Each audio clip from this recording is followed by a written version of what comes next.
పులివెందుల ప్రాంతానికి చెందిన టీడీపీ నేత బీటెక్ రవి వైఎస్ కుటుంబం మీద నిరాధారమైన ఆరోపణలు చేస్తూ తన రాజకీయ పబ్బం గడుపుకోవడానికి నోటికి ఏదో వస్తుంది మాట్లాడుతున్నాడు. ఇది మంచి పద్ధతి కాదని చెప్తున్నాం.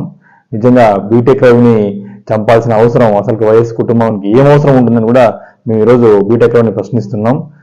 పూర్తిగా నిజాలు తెలుసుకొని మాట్లాడితే బాగుంటుందని కూడా మేము ఈరోజు బీటెక్ రవికి హెచ్చరిస్తున్నాం. గన్మెన్ల గురించి ఏదో అంటున్నాడు. నిజంగా నీకు అర్హత ఉందనుకోండి గన్మెన్లు ఇస్తారు. నిజంగా నీకు థ్రెడ్ ఉందనుకోండి గన్మెన్లు ఇస్తారు. నువ్వు మొన్న వరకు ఎమ్మెల్సీ ఉన్నావు, నీకు గన్మెన్లు ఇచ్చారు, ఇప్పుడు తీసేసి ఉంటారు. నిజంగా మీరు గన్మెన్లో మీకు అవసరం ఉంది, మీకు థ్రెడ్ ఉంది అనుకోనండి, మీరు ఇన్వెస్టిగేషన్ పెట్టుకోండి.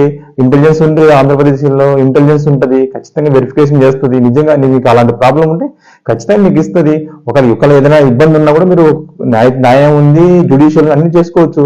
అంతేగాని మీ రాజకీయ పబ్బం గడుపుకోవడానికి, మీ రాజకీయంగా లబ్ధి చెందుకోవడానికి ఒకరి మీద నిందలేసి నువ్వేదో రాజకీయంగా ముందుకెళ్దాం అనుకుంటే అది జరిగే పని కాదు కూడా మేము మీకు తెలియజేస్తున్నాం. అంతేకాకుండా మీరు ప్రతిసారి శ్రీ వైఎస్ అవినాష్ రెడ్డి గారి పేరు ప్రస్తావిస్తున్నారు.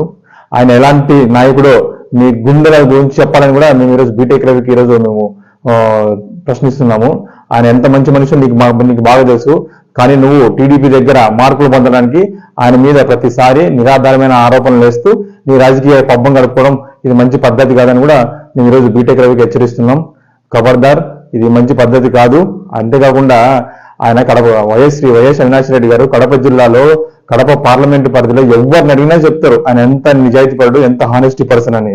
మీ అవసరాల కోసం ప్రతిసారి ఆయన గురించి మీ ఎల్లో మీడియా, మీరు, మీ పార్టీ ఏమొచ్చినా అవినాష్ రెడ్డి, ఏమనొస్తే అవినాష్ రెడ్డి, వాళ్ళేమైపోతే అవినాష్ రెడ్డి, వీళ్ళేమైపోతే అవినాష్ రెడ్డి. అంత మీకు చురుకంగా కనబడుతున్నాడా? ఆయన చాలా నిబద్ధతతో నిజాయితీగా రాజకీయంగా చేస్తున్నాడు కాబట్టి మీ అందరూ ఆటలు సాగుతున్నాయి. ఇది మంచి పద్ధతి కాదు. ఇంకొకసారి శ్రీ వైఎస్ అవినాష్ రెడ్డి గారిని పేరు ప్రస్తావించి ఆయన్ని ఇబ్బంది పెట్టే విధంగా చేస్తే ఖబర్దార్ అని కూడా మేము తెలుగుదేశం పార్టీకి, మీ నారా చంద్రబాబు నాయుడుకి, మీ లోకేష్ కి, బీటెక్ రవికి మేము హెచ్చరిస్తున్నాం. ఇది మంచి పద్ధతి కాదు. పద్ధతి మార్చుకొని కూడా మేము తెలియజేస్తున్నాం. ప్రజాస్వామ్యబద్ధంగా